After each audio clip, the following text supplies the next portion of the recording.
So Marjorie Taylor Greene has dropped a bombshell on Donald Trump and pretty much says MAGA is dead. You heard that right. She was at the Ron Paul event that was hosted in Texas. And I think, honestly, when you take a look at the whole structure from the MAGA movement, and one of the previous episodes, I told you guys, the younger people right now are the main movement in the political space. It's not the old folks anymore, your oligarchy, like it's not. Okay? It's the younger people, these same college kids that Charlie Kirk used to take time to go and talk to. And these are very sharp minds. Gen Z, this is where it's at. They are able to think critically. They do a lot of research. They are growing up in a time when the country is different. We are technologically inclined. Everything is moving at the highest pace. The world has changed, okay? And their time versus the times when we have the early and the late boomers, like it's just not the same at all. So they are not their parents. And yeah, everything is different. So they can be part of the right wing, they can be part of the left, which for the most part, the left, there is a lot of delusion over there on the left. We're not even going to like start talking about the left. But I would like to tell you this. If the Republican Party doesn't get itself together, they're just giving a free pass for the Democrats, the free ride to win the midterm elections and possibly the presidential election. They need to get it together. So, anyways, let's jump into Marjorie Taylor Greene's speech that she gave because there is a lot of takes and it's a lot of things that we have to go over. So, let's start by just watching the intro that she gives here. You're in the front car, you are strapped in and you have the front row seat of everything that's coming on the roller coaster ride. When you're climbing up the hill and you're climbing slowly up the hill, you can see when you're getting to the top, but the people behind you, they can't see it yet.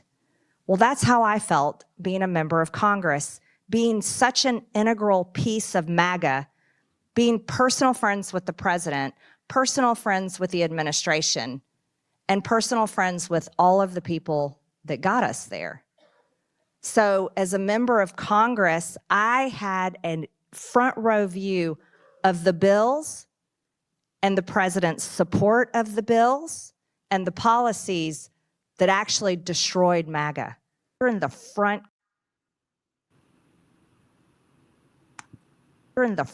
car, you are strapped in and you have the front row seat of everything that's coming on the roller coaster ride. When you're climbing up the hill and you're climbing slowly up the hill, you can see when you're getting to the top, but the people behind you, they can't see it yet. Well, that's how I felt being a member of Congress, being such an integral piece of MAGA, being personal friends with the president, personal friends with the administration, and personal friends with all of the people that got us there.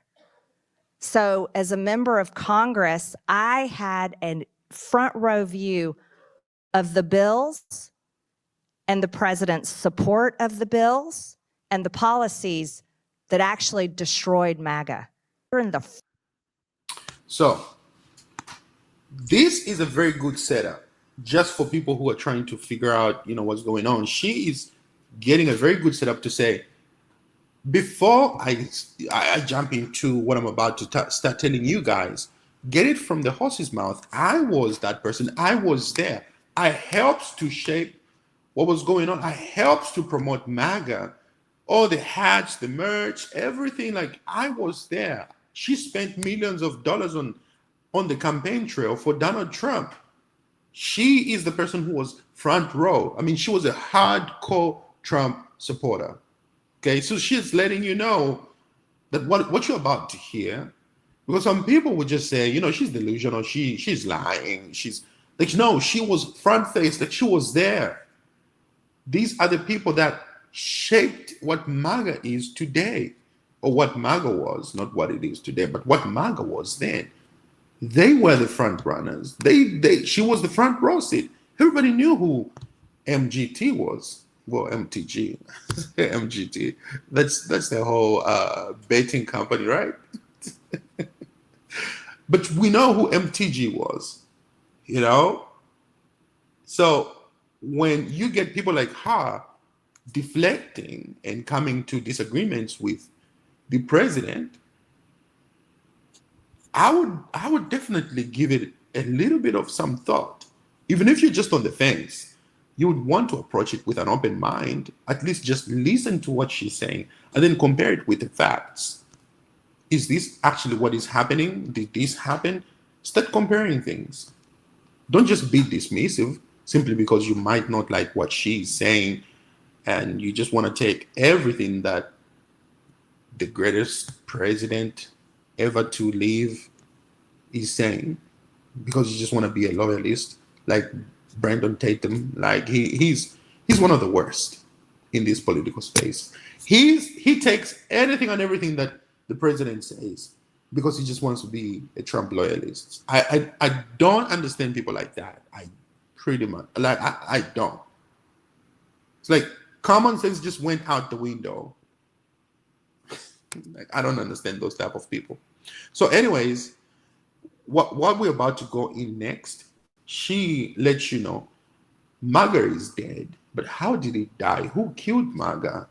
That question is going to be answered right here in this video right now. MAGA went from being words and promises, but when it came time to put it into real action, the actions is what killed it.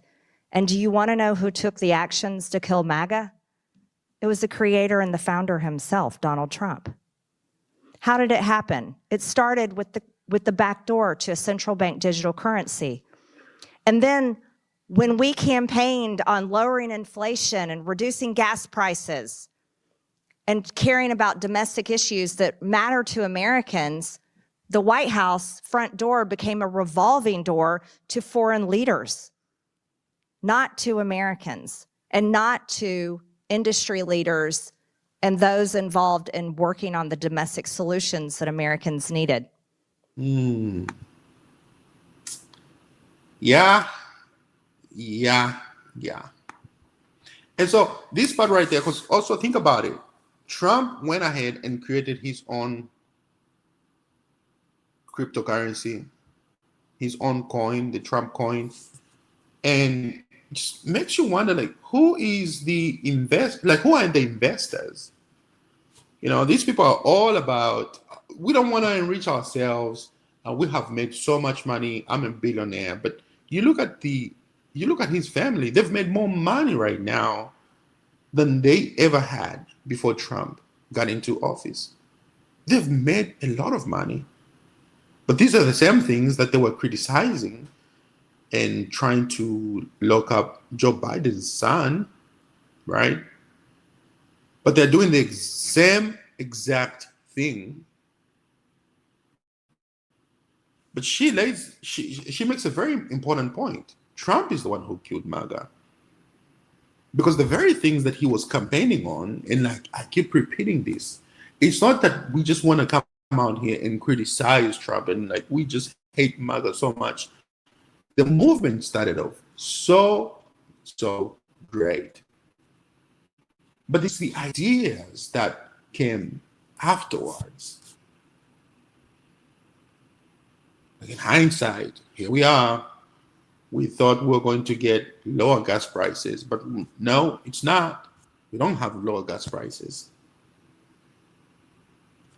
I'm from Kentucky. I don't live in Kentucky right now, but I just looked at the gas prices. It was like $4.49, almost $5. Somebody posted a photo the other day questioning why the restaurants were empty. Nobody can afford to eat out. No one can afford to. You're watching this video and you know you can feel the economic pain in your pockets. Your bank account is not looking the same at all. You have to figure out between buying groceries and putting gas in your tank. Not that you should be eating out all the time, but now eating out just becomes like a luxury. Like it's a luxury. Can't afford it. Can't afford it at all.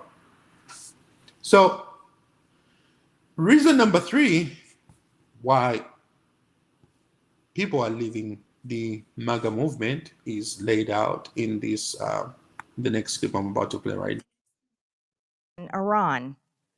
I openly and spoke publicly against it. And that's when strike two happened for me. The president was mad at me. How dare I criticize him? After all, he wants the Nobel Peace Prize, and he wants it by bombing Iran. How can I point out that hypocrisy, Marjorie? No, no, no. Don't criticize the president. Don't be a panikin. No. Can't do that. You cannot do that. Remember that he was supposed to be the president of peace, and he himself said he was peace. Let me make it clear for like the seventh time. There is no one who is peace. Only Jesus is peace. If anybody ever came to you and they claim to be peace, they are lying to you. Somebody might bring some peace in your life, but they are not peace. Whoever tells you that they are peace, just know that's the devil talking to you. It's a lie. Only Jesus is peace. Okay? There it is. We just settled that claim. But he's saying, oh no, they said that he's going to be the president of war. He's going to be the president of war. He's going to bomb Iran. He's going to bring war. He's going to bring the Third World War. We were almost there. We were almost there. He was claiming that Kamala Harris was going to be the one to take us to war. That he was tired of war in the Middle East. He was tired of wasting America's resources. And no sooner did he get into the office than he went ahead to start bombing Iran. First, it was just the 12 days, the first time. They claimed that they destroyed all the nuclear facilities. They will never be able to have a nuclear bomb whatsoever. Everything is just in rubble. Completely destroyed. Everything was completely destroyed. Then they came back and said, oh, well, they still have some facilities. They still have some. They still have some. We need to go back over there and finish the job. But you told us that the job was already done the first time. So what happened? These are the questions that loyalists never want to ask. Like at all. So for them to claim to say, well, this is why Americans voted for the president. No, it's not. No, it's not. You know why you are lying to yourself? You're making yourself to look to seem so much better. You're making yourself to not want to face the truth and reality when people are criticizing you in the social media comments, in social conversations. You don't want to look like a fool. And so you convince yourself to say, no, this is exactly why I voted for. Well, how can you vote for something that is not being promised to you? These are not the promises that Trump campaigned on. He promised to end war. So where did you, when you went to vote, where did you vote for? War in the Middle East, bombing Iran, going to Pakistan, Afghanistan, Palestine. Like, you did not vote for that. Going over to Venezuela, you didn't even vote for that at all. That's not what you. It's just not. You need to stop lying to yourself. Like, you just need to stop lying to yourself. Taking over Cuba, or in English, Cuba. Trump saying we just might take over Cuba, like just now, like, you know, very soon we'll take over. Like, you didn't vote for that. That wasn't part of the promise.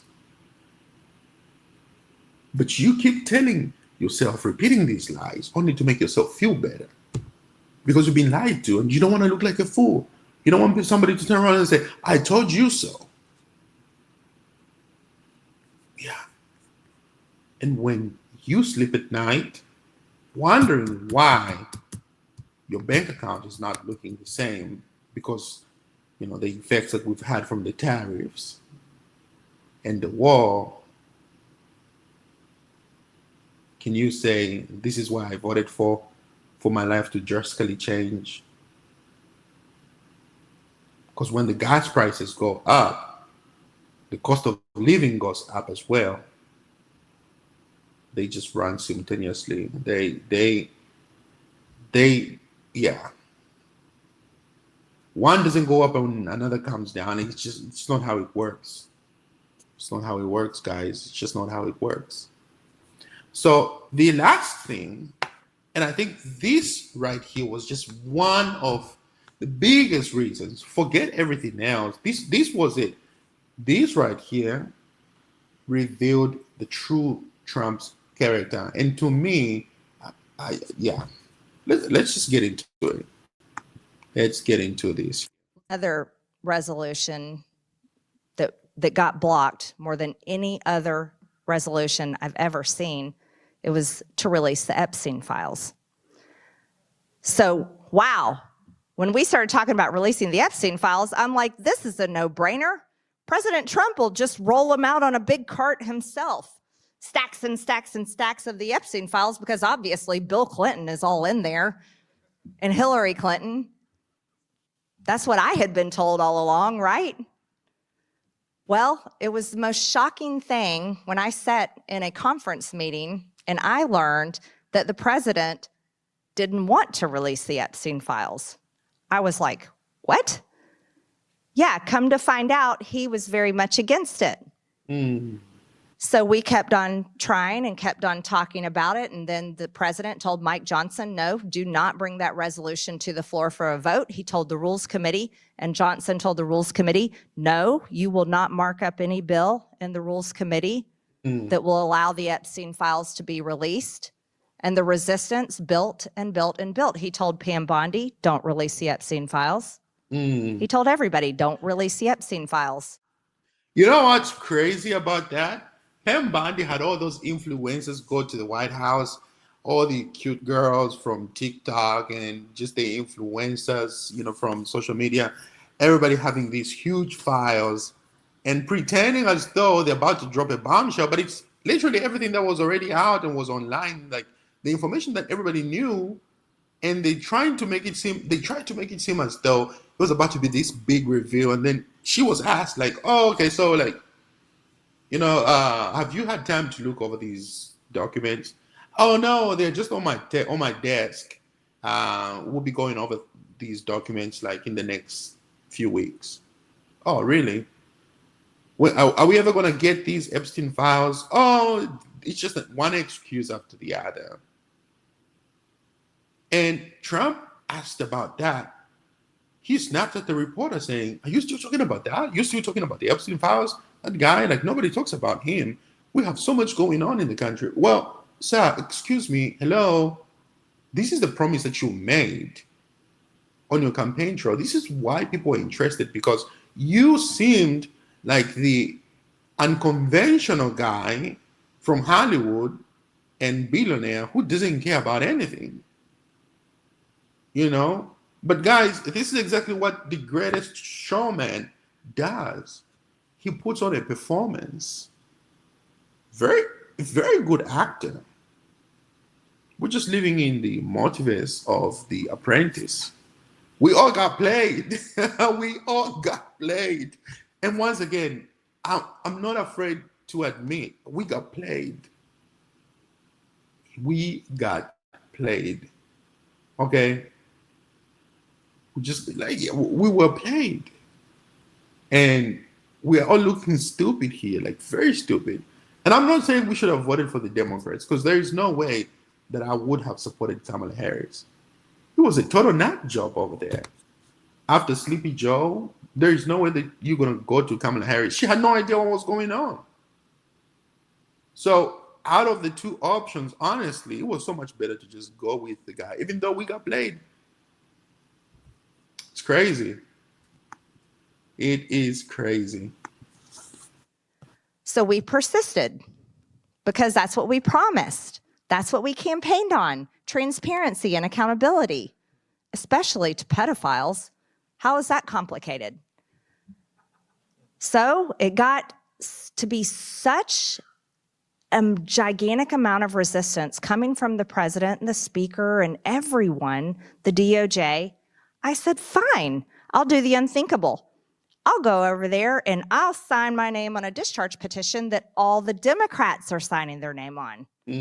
Talk about crossing the aisle. Me, a general in the MAGA army, crossing over to sign my name with a bunch of Democrats. That's rare. Yeah, I did. Yeah. Because women were raped when they were 16 and 14 years old. And he was a convicted pedophile, and we knew there were many with him. So I signed my name on the discharge petition. Oh, did I get my name on the naughty list then? Let me tell you. That became... Bring the presents at all. Yeah, I wonder how that Christmas went for you, Marjorie Taylor Greene. Did you have any presents? Did he come sliding down the chimney with McDonald's? I'm just saying.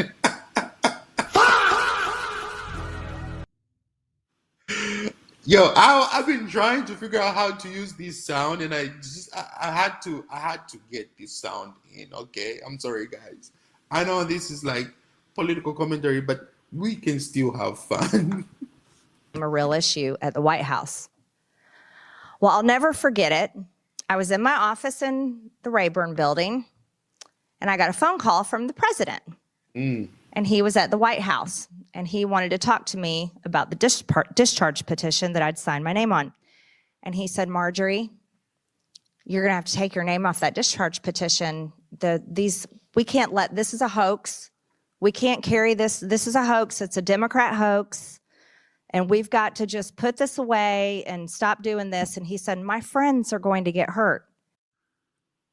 I feel she's not doing a good job right now. This is a hoax. This is a hoax. You have to take the name off the discharge. My friends are going to get hurt. My friends are going to get hurt, Marjorie. These are people that you know at Mar-a-Lago. You know these people. They're good people, Marjorie. They're good people. They're great people. They're going to get hurt.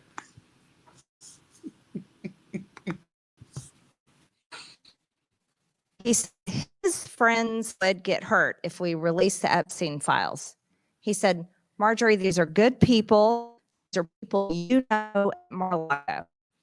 Oh, I thought you didn't know. I thought you didn't know that Jeffrey wasn't working by himself. So you knew that there were all these other people involved. You know why? Because you used to party with him. Because you guys partied together. That's why. That's how you knew. And that's how he knew the people, the friends that are heavily involved in that. That's why they would never release these files. Because the bodies are in there. But all this time, they're trying to make it seem as though, yeah, like they just have no idea. Like, what? What are you asking?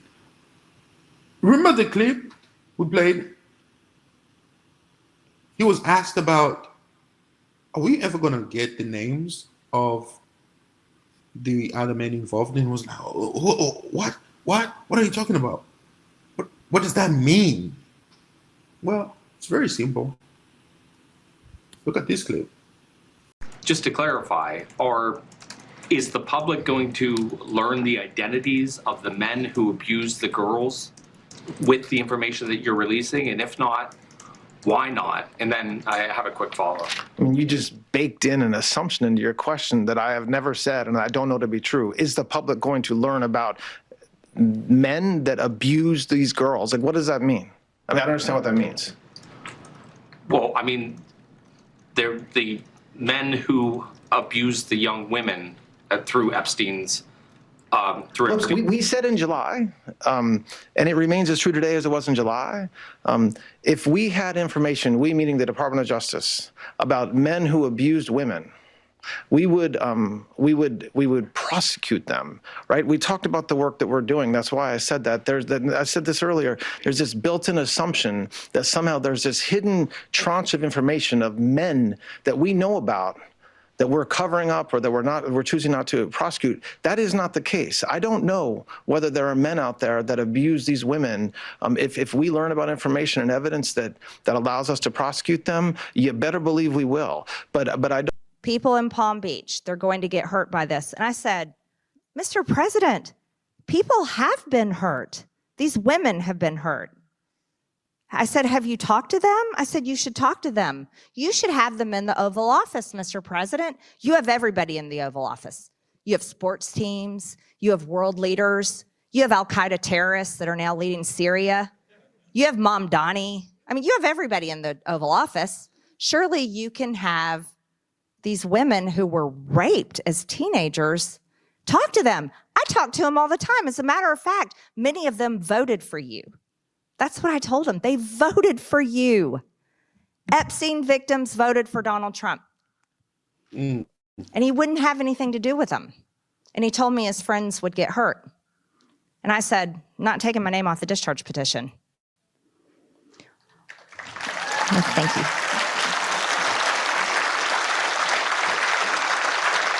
Thank you.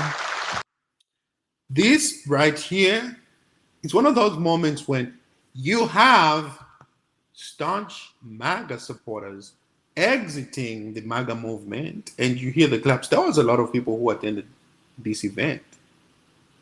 And so this is like starting out in Texas. And if you know anything about Texas, this is in a smaller town. Okay, this is in a smaller town. And so if you know anything, like this is MAGA all the way. I mean, she had a standing ovation a few times as she was giving the speech. What do you think is going to happen? And she is not talking to college students, like mainly the younger people, Gen Z, in this audience. There is some other people in there. What do you think is going to happen? What do you think is going to happen? MAGA literally is killing itself, which is crazy if you think about it. Like, to what ends, right? So she spends a few more minutes talking about the Epstein files and how Republican men especially wouldn't even stand up to be men and stand up against Donald Trump, even though she spent all this money supporting them during the elections for them to get voted in, and how, you know, it's just a, Lord forgive me, I was about to use a very bad word. Yeah, it's just a crazy, a dookie show. Yeah, it was just a dookie show from these men. But what happens afterwards? This part right here is what gets me very, very shocked at the character of the president. Take a listen. And so we released the Epstein files. And then I got a Truth Social dropped on my head like a nuclear bomb, where the president called me a traitor. And I read that and I thought, a traitor? Oh my gosh. I looked up the definition of traitor. I looked it up. I was like, I have to wrap my head around this. And so a traitor is a traitor to the United States of America. And I swore an oath to defend our Constitution. And I really thought about it. I said, he's not talking about what we think of the definition of traitor. He's saying I was a traitor to him. To him. And that's why I was a traitor to him. And that's why he was going to support a primary against me, just like he's doing to Thomas Massie, which is horrific. And I looked at that and I thought to myself, this is a badge of honor. It truly is. And I thought, this is so unbelievable to me. But here's what happened after that. Not a single Republican defended me. Not one that I served with. By the way, I had paid all my dues to the NRCC every Congress and supported all of them and endorsed many of them and donated money to them and helped them get reelected. And And you know what's crazy? One thing they don't realize is that their own people are literally voting against them. I give an example of in Florida, a seat that had been majority Democrats Republican for years and years was flipped in the district where Mar-a-Lago is by a Democrat. If that doesn't sound off the alarm, I don't know what does. If that doesn't show you that there is a shift, there is a wave, that people are leaving MAGA, then I don't even know what literally does. And so this is why they're spending too much time trying to redistrict, redraw the lines, redraw so that they can have more representatives because they know that they're on the verge of losing. They need to get rid of as many Democrats as possible to contest in the elections. So they want to redraw the maps, they want to redistrict so they can have more representatives from the Republicans. But it's just not going to work. These guys are not going down without a fight. They're just not. And I had spent millions of my own dollars campaigning all over the country for President Trump. Think about that. But I was a traitor doing what we promised to do. I was the traitor. But no one defended me, not one person. And I said, oh my goodness, how can I continue to serve under this president and serve in a body of Congress where not a single person is willing to say, Mr. President, Marjorie's not a traitor. She helped you get elected. But then guess what happened? I started getting death threats. And it was about me being called a traitor. It was your... Yeah. And you know what's crazy is that because you have so many deranged people who never want to read the news, people who never want to go fact check anything. If you watch, you might not like Jimmy Kimmel, but if you watch what he does whenever they go out and they do the street interviews, or if you go to the Daily Show and you have like Kepler going out on the street, they just interviewing people, asking them questions that never happened.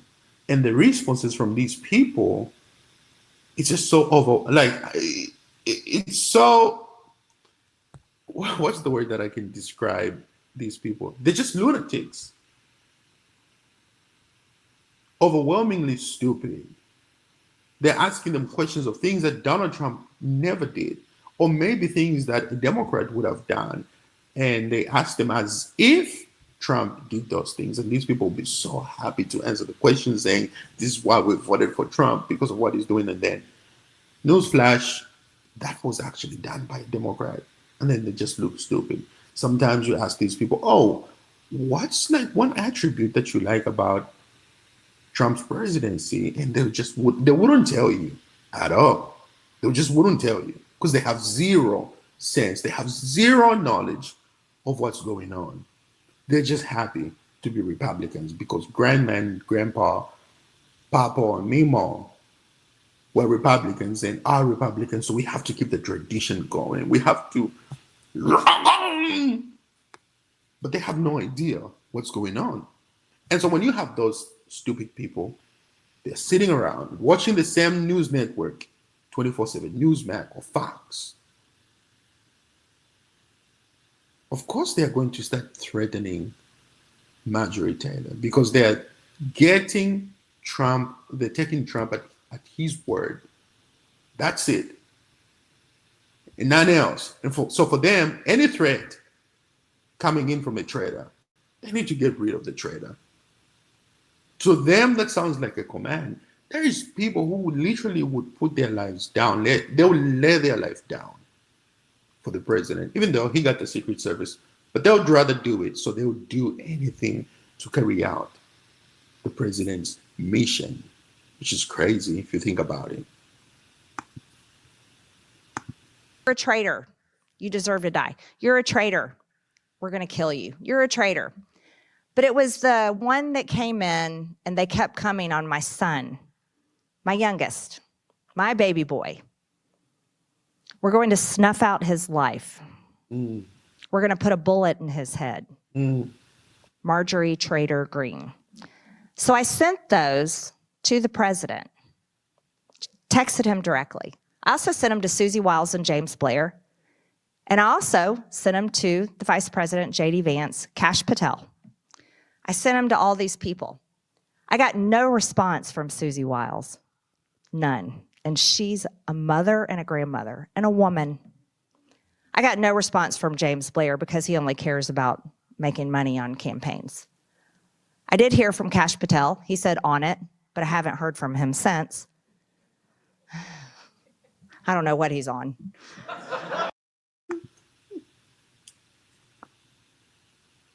I'll tell you exactly what he's on. He sees you.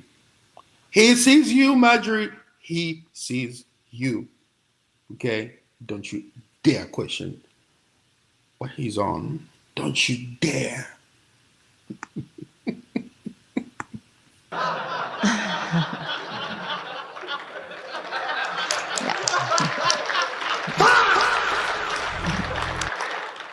J.D. Vance was very nice to me, compassionate and kind, and reassured me that he would do everything we could to find out what's going on. And then I heard back from Donald Trump. And I've saved these text messages. I'd probably get put in jail if I released them publicly, but I saved them. Where Donald Trump proceeded to tell me that it was my fault and that I deserve it. If my son gets killed, I deserve it because I was a traitor to him. That is our President of the United States. That's the man that says MAGA is whatever he wants it to be. We're gonna have to pause right here. And they wanna make they wanna suck in all the sympathy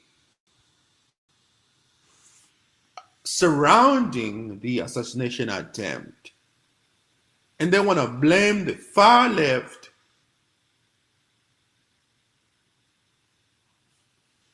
for all the rhetoric. Excuse me. They want to cancel and fire Jimmy Kimmel for a statement that was made 48 hours before the correspondence dinner. The First Lady wants to go out there and cry on social media, cry to the husband, cry to the nation. You need to get rid of Jimmy Kimmel. This is hurtful. And yet, you tell someone who was writing for you that it's her fault and she deserves it if her son dies? Ooh, where is the humanity? Where is your humanity? Where is your humanity? No. All this is performative. All of this. This is why it makes it very difficult for people to believe that any of it is not a conspiracy, that there is just some random people out here who are just so hurt about what the president is doing. They just want to see him off. Always just looks like a setup because there is just no way on God's green earth somebody can just have easy access to an event. Because they do sweep, they do sweeps like 48 hours before an event, sometimes even a week before an event happens, if a president is going to be there. But surely 48 hours. You're just not going to have a random Jack and Jill just walking up and just being la la la la la la la la la, walking towards security just to go and have fun and bring out guns, unknown people outside. They set up a perimeter. You telling me that inside it's just a free ball for everybody. You can just walk around, you can just walk in, even with a canine dog. Like, it just doesn't matter. Like, yeah, it's okay. These people are harmless. There's no freaking way. There's no freaking way. Makes it very difficult to believe anything, guys. Makes it very difficult to believe anything with this type of rhetoric. Makes it very difficult. I don't know how you can justify that. That's the man that, think about it, so many Americans turn to because they were failed by the Democrat Party and failed by the Republican Party. That's the man that we elected to change everything. Well, he certainly changed everything for me. And I'll tell you, not only was it Donald Trump that changed everything for me, it was serving in Congress in the Republican Party that changed everything for me. It was seeing on the inside what a bunch of liars they all are. Not just Republicans, but Democrats too. They have no intention of doing the things that they promise you on the campaign trail. None. Right now, we have a Republican president, a Republican House, and a Republican Senate. They have the power to do everything they want to do right now, and they refuse to do it. Do you want to know why? They're bought and paid for. They are bought and paid for. They don't work for you. They work for the giant industries that fund their campaigns. They work for the special interest groups that give them fundraisers. They work for the lobbyists that make best friends with them, because many members of Congress are lonely in Washington. They're easy to make friends with. They're away from their homes, they're away from their families, they're away from everything that made them who they are. They're taken to Washington, D.C., which is an international city. It's like a foreign country. Washington, D.C. is a foreign country. It's run by a foreign country. It is. It's run by the secular government of Israel and some other people and some other things. Yo, that right there, a lot of people have been saying that for quite some time, right? And right now, they are going to label her anti-Semite. That's just exactly what she's going to be. And the hit list or the hits on her are just going to get bigger for making that statement. You want to argue with me? Come back in about, well, maybe less than a week. See what they're going to write about Marjorie Taylor Greene. Anti-Semite. She hates Jews. How dare she says that DC is ran by Israel. She doesn't like Jews. Everything is just going to be about them now. She's anti-Zionist. She's all this. And they're just going to want to off her. That's the next step. They just want to get rid of her. Because what she's saying, she definitely is pulling all the support away from the MAGA movement. And this right here is just going to keep getting bigger and bigger because more people need to be waking up to the truth. And I'm not saying by any way, shape, or form that Democrats are the answer. I'm saying you need to open your eyes and you need to open your ears and pay attention to what really, really is going on. That's what I'm saying. It's been a great episode, guys. Thank you so much for sticking around with me and tuning into this perspective. I am Lukon Kamlenga. If you would like to support us, guys, you can donate to support the show to my PayPal and my Cash App. It's in the description.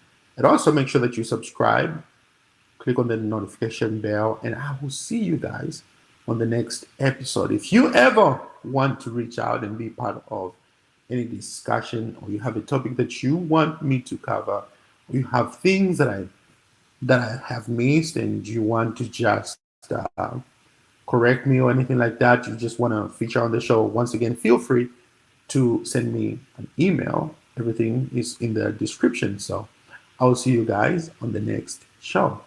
Thank you for watching.